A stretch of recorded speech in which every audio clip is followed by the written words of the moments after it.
한 주간 동안 지난주 행복축제를 너무 은혜롭게 잘 마무리하면서 하나님께서 또 이렇게 사람을 통해서 놀랍게 역사하시는구나 그러면서 우리 교회가 또 한 가지 또 좋은 이 목표와 방향들을 삼을 수 있는 기회가 됐다 이런 생각이 들어서 너무 감사하고 또 제가 주중에 반주자님께는 따로 연락을 드린다고 했는데 연락은 드리지 않았어요.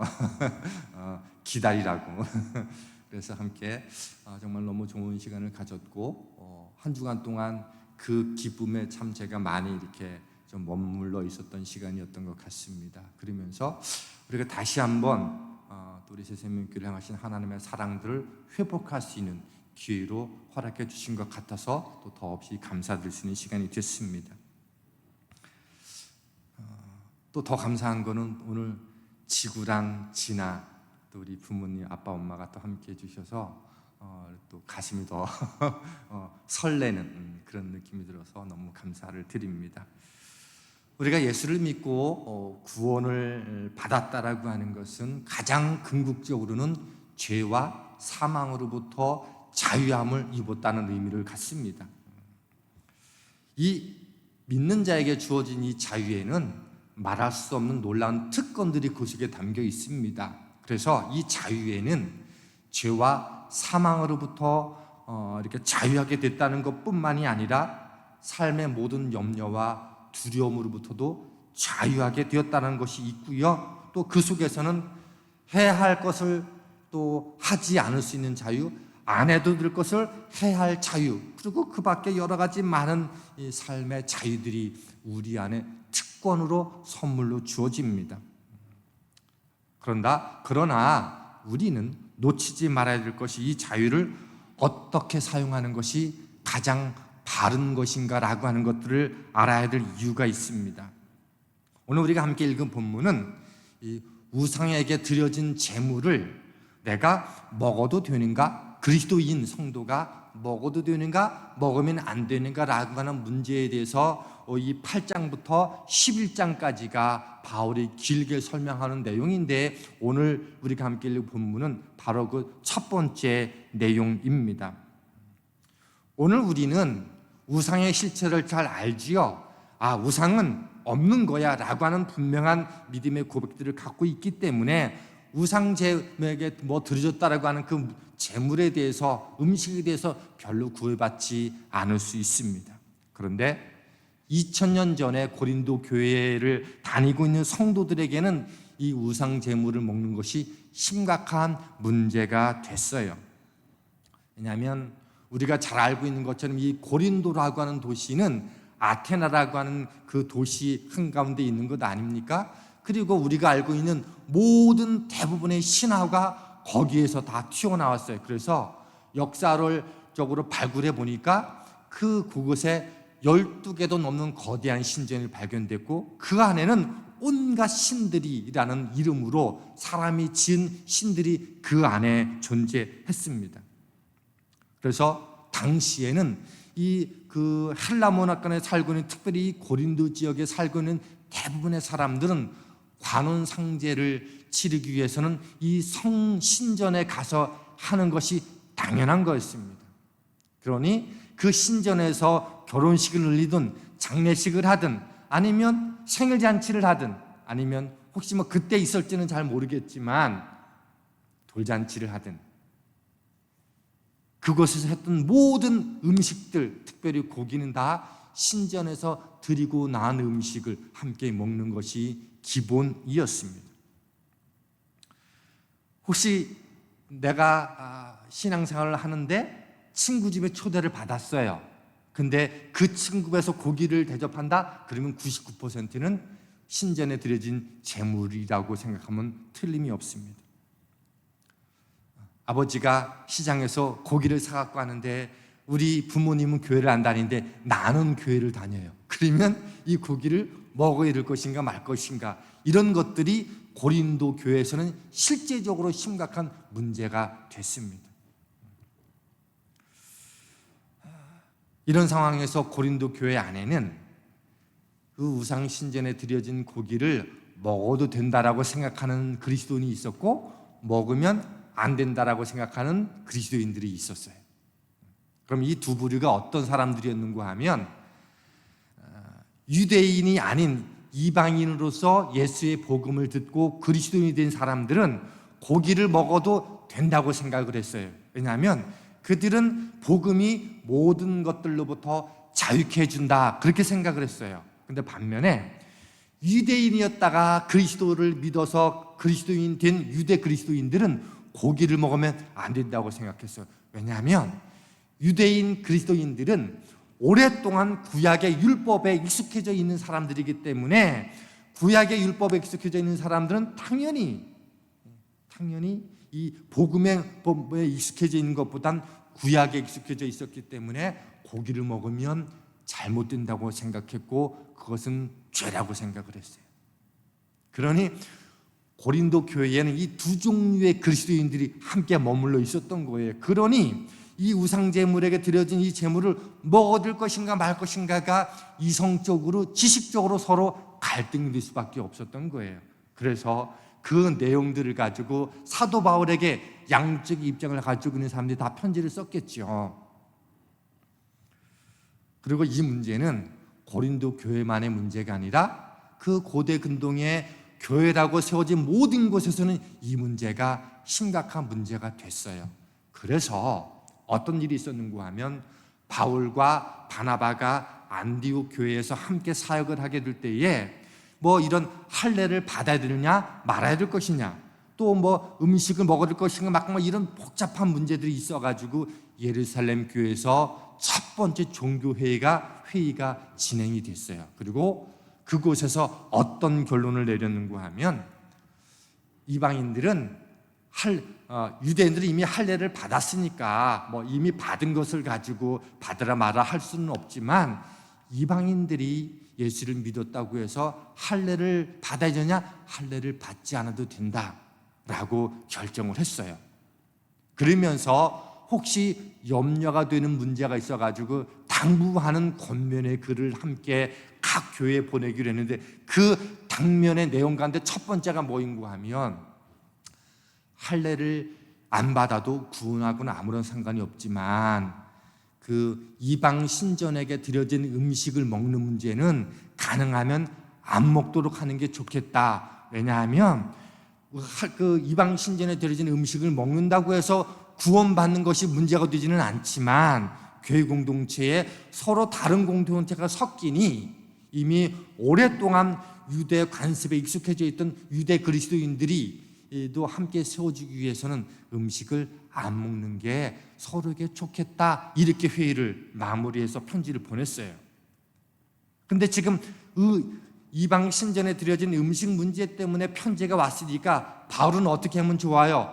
49년의 예루살렘 교회에서 음식 문제는 아무런 문제가 되지도 않지만 안 먹는 게 좋겠다 이렇게 결정 내렸어 이렇게 말하면 좋은데 바울은 그렇게 답장을 보내지를 않은 거예요. 1절이 이렇게 우리에게 말씀해 주고 있습니다. 우상의 제물에 대하여는 우리가 다 지식이 있는 줄을 아나 지식은 교만하게 하며 사랑은 덕을 세우나니. 헬라 유대인이 옳으냐 아니면 유대 그리스도인들이 옳으냐 이렇게 지식으로 판단하지 않았어요. 그러면서 뭐라고 얘기했냐면 지식으로 우리가 다 지식이 있는 줄을 아나 다 나름대로 이론이 있다는 거죠. 그런데 그 지식은 교만하게 한다는 거예요. 내가 가지고 있는 이 지식이 이 구약의 율법으로 가지고 있는 지식이 혹은 복음으로 가지고 있는 지식으로 서로 누가 옳고 그러냐라고 따지는 일은 결국은 교만함을 드러내는 것에 아무것도 아니다라고 말하는 거예요. 그러면서 뭐라고 얘기하냐면 이런 갈등과 서로 다른 의견들이 있을 때는 지식으로 풀어갈 게 아니고 사랑으로 풀어가야 된다라고 말하고 있는 게 이 말인 거예요. 교만하게 하며 지식은 사랑으로는 덕을 세우나니 이렇게 말하고 있는 거예요. 그런데 이 덕을 세우나니라고 하는 이 말이 헬라어로 오이코 도메 이 도메오라고 하는 건데 이게 집을 짓는다는 거예요. 그러니까 사랑은 뭐한다? 집을 짓는다는 거예요. 그럼 이 집이 뭐겠어요? 교회 공동체를 말하는 거예요. 교회 공동체는 무엇으로 세워가는가? 어떤 지식을, 어떤 문제가 있을 때 지식 가지고 누구 지식이 옳고 그러냐라고 따지는 것으로 교회가 세워져 가는 게 아니고, 그런 거 있을 때마다 우리가 이 문제를 어떻게 사랑으로 풀어갈 것인가, 그거를 고민하면서 사랑으로 결론을 낼 때 교회는 모든 문제를 해결할 수 있다. 그러니 교회를 세워가는 것은 사랑의 능력이다. 이렇게 바울이 말하고 있는 거예요. 교회가 어떤 곳이에요? 서로 다양한 생각들을 가지고, 다양한 경험을 가지고, 신앙적인 하나의 주제를 가지고도 생각하고 풀어가는 방식은 너무도 많아요. 내가 경험했던 지식들이 있고 내가 배워왔던 지식들이 있어서 그것을 설명하는 방식을 다뤄서 자칫 지식을 가지고 이야기하다 보면 옳고 그름을 따지게 되고, 내가 이기고 너가 그러다라고 하는 방식으로 가기 쉽다는 거예요. 교회는 그렇게 세워가는 게 아니라는 거예요. 사랑으로. 그러면 우리가 이 문제를 어떻게 지혜롭게 사랑으로 풀어갈 수 있을까? 나도 인정하고 당신도 인정하면서 함께 풀어갈 수 있는 그 방식은 뭐다? 사랑이라는 거예요. 그러면서 3절은 이렇게 말하고 있습니다. 또 누구든지 하나님을 사랑하면 그 사람은 하나님도 알아주시느니라. 문제 해결은 지식이 아니라 사랑이다라고 말하면서 그 사랑의 원천은 어디에 된다? 하나님을 향한 사랑에서부터 시작이 되어야 된다, 이렇게 말하고 있는 거죠. 나랑 의견이 달라요. 그런데 어떻게 사랑하냐? 하나님이 우리를 향한 사랑이 너무 크다는 것을 우리가 깨닫잖아요. 그러니까 그 사랑의 힘으로 나랑 생각이 다르고 의견이 달라도 그 사랑으로 그 사람을 사랑할 수 있는 능력이 나온다는 거예요. 그래서 말하는 게 뭐예요? 누구든지 하나님을 사랑하면 그 사람은 하나님도 알아주시는, 어떻게까지 가는 거예요? 내가 그래서 지식으로 해결하려고 하지 않고 사랑으로 품으려고 애를 쓰면서 하나의 진지를 몰아가려고 애를 쓰면 그런 사람들을 하나님이 사랑하신다는 거예요. 알아주신다는 거예요. 하나님이 알아주신다는 게 무슨 뜻일 것 같아요? 하나님이 책임져 주신다는 거예요. 하나님이 들어 쓰신다는 거예요. 하나님이 그 인생 속에서 역사하신다는 거예요. 저는 여러분의 삶 속에서, 여러분의 인생과 여러분의 자녀의 삶 속에서 하나님의 사랑받는 자로, 하나님께 쓰임받는 자로 다 쓰임받게 되기를 축원합니다. 그러려면 우리 안에 뭐가 있어야 된다? 하나님을 향한 뜨거운 사랑이 내 안에 가득해서 그 사랑이 너무도 커서 이런 정도의 다름은 얼마든지 덮어가고 넘어가고 품을 수 있는 그런 사람으로 우리가 확장시켜 나가는 그 삶을 살아가는 사람, 하나님이 그 인생을 책임지신다는 거예요.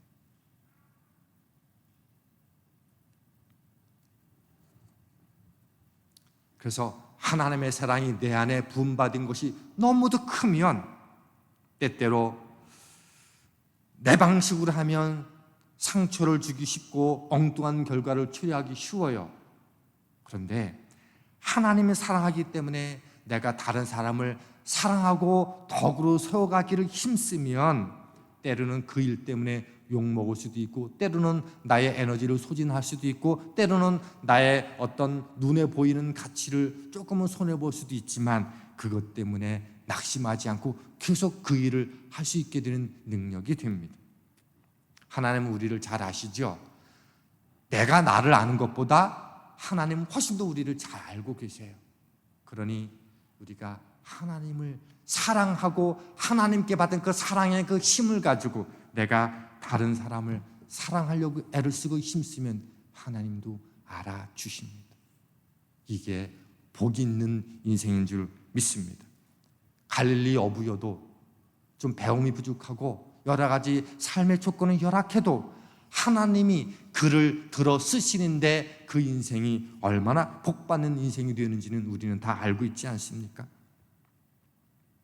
그러면서 4절로 6절은 바울이 뭐라고 정리를 하고 있는가 하면, 우상은 아무것도 아니야. 아무리 멋지게 만들고 아무리 크고 화려하게 만들어도 정말 이 땅의 신은 한 분밖에 없어. 하나님밖에 없어. 이렇게 정리를 하는 거예요.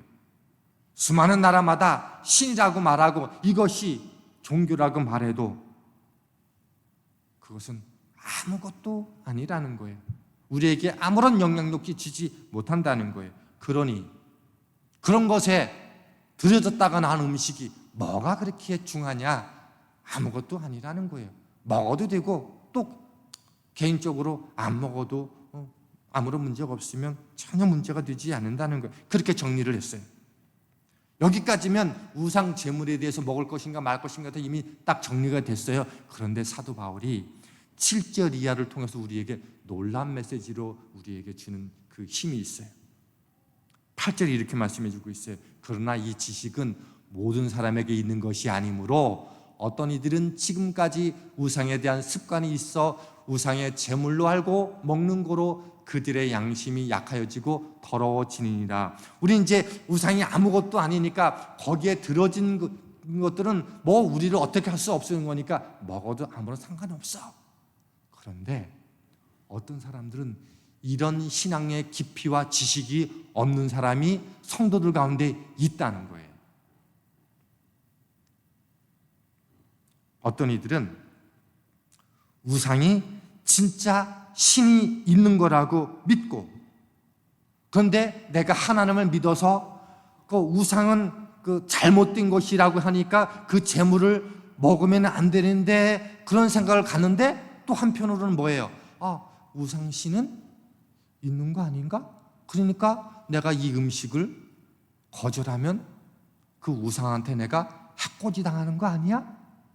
이렇게 생각하는 사람이 있다는 거예요. 그래서 어떤 우상에 오랫동안 사로잡혔다가 거기서 빠져나와서 그곳으로부터 완전히 자유하기까지는요 오랜 시간이 걸려요. 근데 의외로 성도들 가운데 그렇게 믿음이 아직은 연약한 사람들이 있다는 거예요. 그래서 9절에서 이렇게 말하는 거예요. 한번 다 같이 한번 읽어보겠습니다. 시작. 그런즉 너희의 자유가 믿음이 약한 자들에게 걸려 넘어지게 하는 것이 되지 않도록 조심하라. 너희는 믿음으로 자유함을 입었고 성숙한 믿음을 갖고 있기 때문에 뭐 먹어도 많이고 안 먹어도 많이 아무런 상관이 없지만 누군가는 그것이 약한 자들에게는 걸림돌이 될 수 있다는 거예요. 나 무상 재물 먹어도 아무런 상관없으니까 막 먹는데 믿음이 약한 사람이 그것을 먹는 나를 보고 아니 나 오랫동안 힘겹게 우상을 섬기다가 거기서부터 빠져나와가지고 이제 더 이상 그런 것들로부터 내가 자유함을 입고 싶은데 저 목사님은 뭐 아무렇지도 않게 먹네? 뭐야? 혹시 그게 우상이라는 존재가 정말로 살아있는 신이라고 믿기 때문에 먹는 건가? 그리고 나도 모르게 다시금 그 삶의 자리로 돌아갈 수 있는 위험성이 있게 된다는 거예요.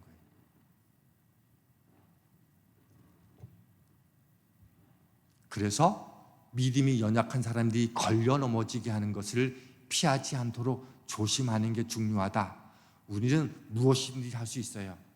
그런데 내가 하는 그 행동 때문에 믿음이 약한 사람이 그래도 되는 거야? 라고 여겨져서 믿음의 길로부터 넘어지거나 유혹받거나 아니면 잘못된 믿음을 갖게 된다면 그거는 자유로 믿음을 행하는 게 아니라는 거예요. 그래서 사도 바울은 10절에 이렇게 결론을 맺습니다. 지식이 있는 당신이 우상의 신당에 앉아서 먹고 있는 것을 어떤 사람이 보면 그가 약한 사람일지라도 그 양심에 용기가 생겨서 우상에게 바친 고기를 먹게 되지 않겠습니까? 이렇게 말하고 있는 거예요.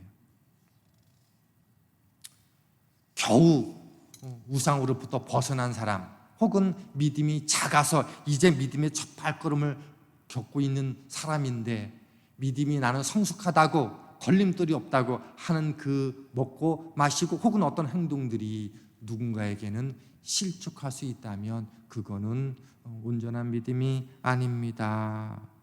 그래서 우리는 사소한 문제라도 성도의 믿음을 손상시키면 안 되는 이유가 있는 거예요. 그래서 11절은 뭐라고 말해주고 있는가 하면 그게 뭐다? 주님의 죽으심에 그 형제를 위해서 주님이 십자가 죽으시는 위대한 일을 행하는데 그 형제가 나로 인해서 실족당하면 예수님의 십자가의 죽으심을 무효화시키는 것밖에 안 될 수 있기 때문에 조심해야 됩니다. 그렇게 말합니다.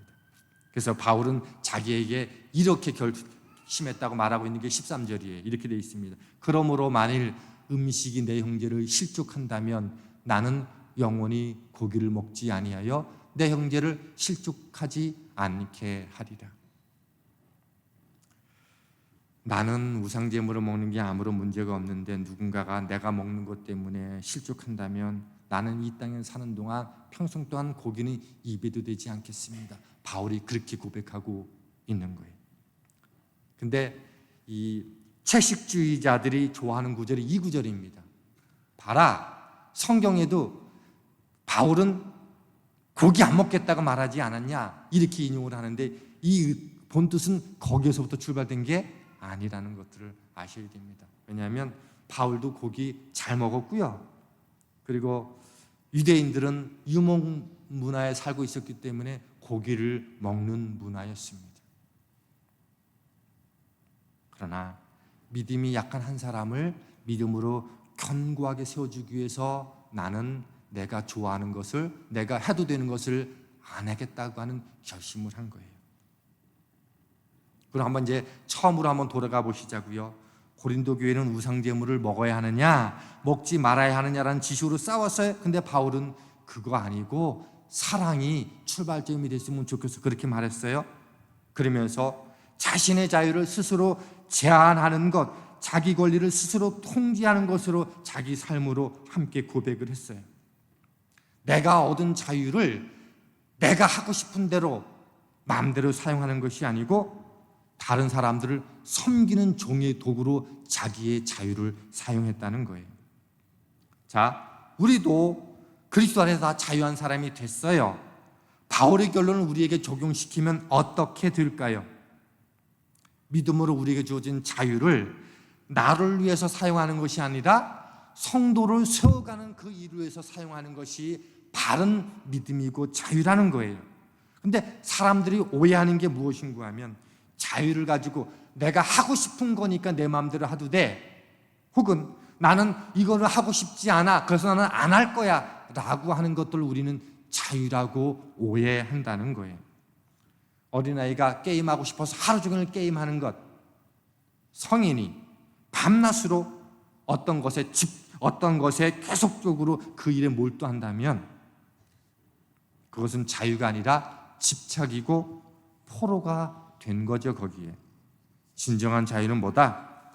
하고 싶다고 다 하는 것이 아니고 하고 싶지 않다고 안 하는 게 아니라 안 하고 싶어도 다른 성도를 위해서라고 하면 기꺼이 할 줄 아는 것, 하고 싶어도 안 하고 싶어도 다른 성도를 위해서 기꺼이 하는 것, 뭐 이런 것들이 자유라는 거예요. 유럽의 교회는요 포도주를 잘 먹습니다. 술을 먹습니다. 저는 안 마십니다. 그렇다고 유럽에 있는 교인들을, 유럽에 있는 목회자들을 제가 정죄하지는 않습니다. 왜냐하면 포도주를 먹느냐 안 먹느냐로 신령한 기준이 있고 구원과 관련이 있는 문제가 아니기 때문입니다. 그런데 누군가가 술에 절어 살다가 그것이 인생을 망치는 것 같고 그래서 이 삶을 청산하겠다고 생각하고 믿음의 길을 걸어가는데 목사인 내가 술 먹는 걸 보고 이게 뭐야? 라고 한다면 저는 그 사람을 실족시키는 사람이 되는 거죠. 이 재미있는 얘기가 있어요. 이재철 목사님이 이제 그런 케이스예요. 이제 성도 때 이제 이렇게 워낙 술을 좋아하는 분이었어요. 어느 날 친구가 술을 먹는데 그 친구를 따라서 두 분이 함께 와서 이제 술을 먹고 마시는데 한참 취하고 막 통성하다 보니까 두 분 가운데 한 분이 목사님이고 한 분이 장로님이시라는 거예요. 근데 여러분들 오해하지 말 것은 한국에 있는 개신교 교단 가운데 한 교단은 술을 먹어도 됩니다. 속으로 아싸 이렇게 생각하실 분들이 계실지 모르겠습니다. 그분이 목사님이고 장로님이라는 얘기를 듣고는 얼마나 은혜가 됐는지 그분이 길에서 만난 천사 같더라는 거예요. 그리고 나중에 이분이 목회길을 걸어가면서 이분은 입에 술도 대지 않습니다. 왜냐하면 내 몸이 하나님이 거하시는, 성령이 거하시는 성전인데, 성전에 나는 성령님을 모시는데 그 주님도, 술 주님도 같이 모시기는 기뻐하지 않는다라고 생각하기 때문에 절대 입을 대지 않는다는 거죠. 어느 가정이나 가정만의 가풍이 있어요. 마찬가지로 한국 교회의 교풍은 술을 안 마시고 담배를 안 피우는 것이 우리의 한국 교회, 기독교의 공통적인 관습입니다. 피우고 안 마시고, 마시고 안 마시고가 구원의 조건은 아니지만 신앙생활할 때 안 하는 것들이 우리의 영성에는 훨씬 더 유익하다라고 하는 것을 우리 너무도 잘 알고 있습니다. 더군다나 성령이 우리 안에 거하시는, 내 마음에 거하는 성전이기 때문에 더더욱 그렇게 생각할 수 있습니다. 오늘 본문은요, 무엇은 해도 되고 무엇은 해도 안 된다, 뭐 그런 말이 아니에요.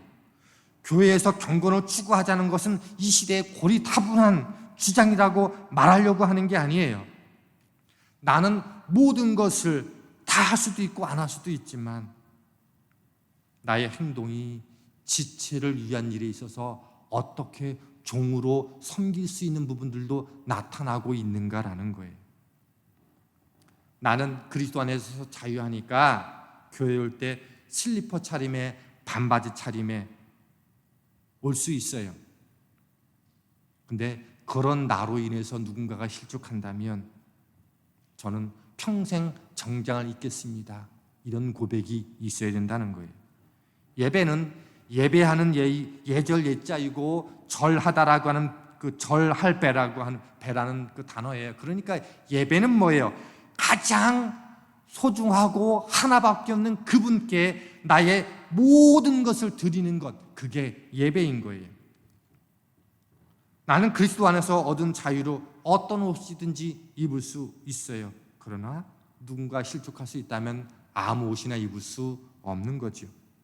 무엇이든지 마실 수 있으나 실족할 수 있는 사람이 있으니 참는 거예요.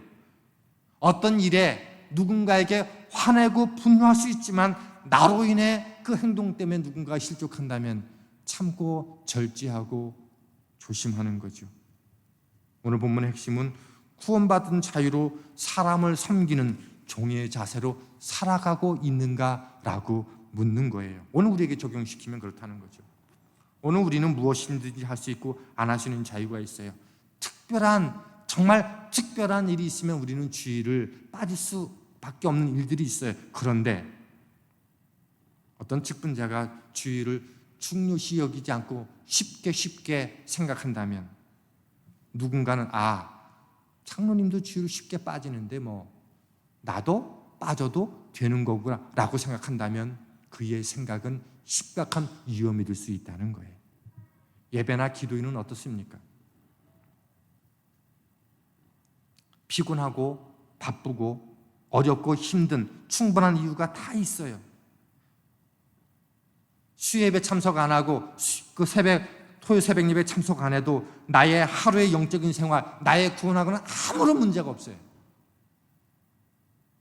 나의 성숙과도 아무런 문제가 없어요. 그런데 누군가가 그 권사님 수요예배 안 나오는데 뭐 내가 굳이 수요예배 자리를 지켜야 될 이유가 있어? 그분도 교회를 토요 새벽 예배 안 나오는데 내가 굳이 그 기도의 자리를 나갈 이유가 있어? 그래서 예배를 소홀히 하고 게을리 하는 일에 그 누군가의 선택과 결정이 나에게 신앙을 깊이 있게 나가는 일에 있어서 저해야 한다면 그거 조심해야 된다는 거예요.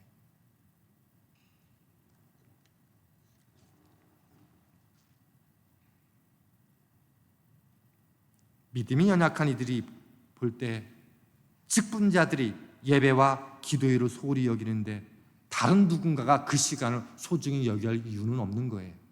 더군다나 믿음이 연약한 사람들. 그러면 교회는 점점 힘을 잃어가는 겁니다. 그리고 누군가에게 책임을 묻게 되겠지요. 우리가 다양하지만 서로를 압박하지 않은 일체감으로 하나의 공동체가 되기를 고대하고 온전한 나로 존재하듯 서로에게 공헌하면서 하나의 아름다운 하모니를 만들어가는 그런 존재로 세울 수 있으려면 우리에게 주어진 자유를 바르게 사용해야 되는 거예요. 새생명교회가 이 땅에 세워진 것은 영적인 혼란의 시대에 새로운 방향을 제시하고 새로운 생명을 얻는 일들을 위해서 우리 자신이 본이 되도록 우리를 이곳에 부르셨습니다.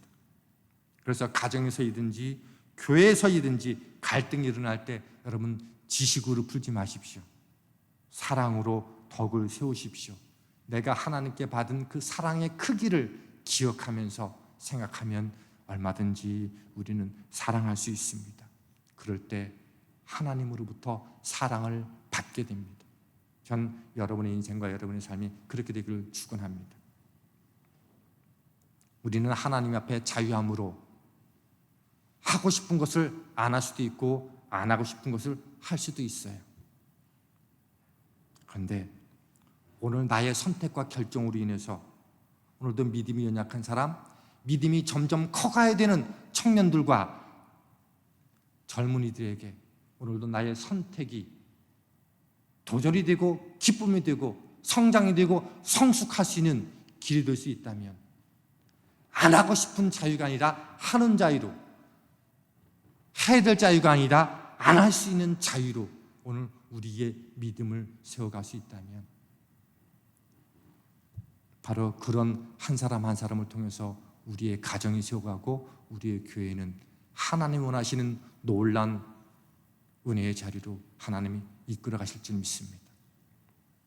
사랑하는 성도 여러분, 우리는 믿음 앞에서 자유가 있어요. 남들이 다 해도 나는 안 하고 싶은 자유가 있고 남들이 안 해도 나는 하고 싶은 자유가 우리에게 있고 그것 가지고 그 누구도 뭐라 그러지 않아요. 그러나 성숙한 사람은 오늘도 나의 선택 때문에 누군가가 나도 그렇게 해도 돼라는 그 길을 걸어가는 게 아니라 그를 더욱더 살릴 수 있는 그것으로 우리의 선택과 결정이, 우리의 자유가 쓰임받을 수 있다면 하나님은 그 사람을 놀랍게 들어쓰시고 그런 교회 놀랍게 이 시대의 교회로 들어쓰실 줄 믿습니다. 바라기는 여러분을 통해서 그리고 우리 새생명교회가 이 일에 온전히 쓰임받는 인생과 가정과 교회 될 수 있기를 주님의 이름으로 축원합니다. 하나님,